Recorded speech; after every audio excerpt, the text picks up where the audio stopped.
And we're back. Howdy, it's Mike Mikowski again, and we're going to be finishing up another Space Shuttle orbital model. This is going to be Atlantis from STS-79, a visit to the Mir space station. So where we left this was the main construction had been completed, and I set this aside to do the Challenger model, which you've had a video series on previously. So where we left this was just a basic white primer and all the construction done. And I've been doing research on the markings and having lots of fun with that, or maybe lack of fun. In any case, I'm going to try probably using Lake County Spaceport decals. It's sort of a garage operation by Steve Jokums, and he's got some very nice tile decals. So we're going to try those on there. Problem is, for Atlantis, for this particular mission, nobody, including Steve, has got the exactly correct top tile patterns for the wing in that configuration. So I'm either going to make my own decals or just use pencil lines to get those advanced, flexible, reusable surface insulation blankets on top of the wing in these areas in the outer wing panels. I still haven't decided if I'm going to remove the molded on lines that are here. I probably will take off some of them because it's not matching up.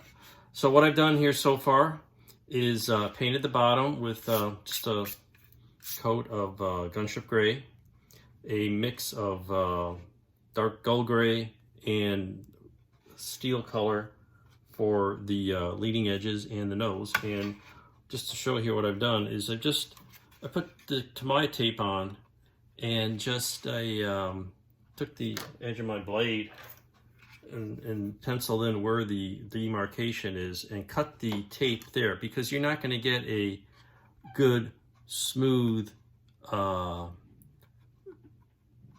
demarcation on a nose cap type of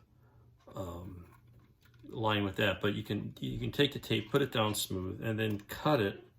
And then, as you can see here, once we take the tape off, we've got something that comes very close to what we're looking for.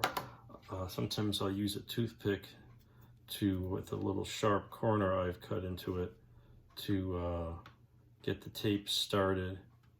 And then I'll take a tweezers to pull it off. And there we go, one nose cap. I did mess up the tape there a little, the paint there a little bit on the nose. But what's going to happen is that's all going to be covered with black tile decals. So I just need a halfway decent underlying coat. And all the other detail, I could have painted an underlying coat, but I found on previous models, and same thing in the back and the tail, it's very difficult to paint an underlying black coat that's going to match exactly the decal pattern that you put over the top of it. So just to get a little paint down around those areas should be adequate. So the next step will be to mask and paint the patterns here. It turns out the inside areas is a little darker than the advanced frizzy, that's how they pronounce the acronym, blankets.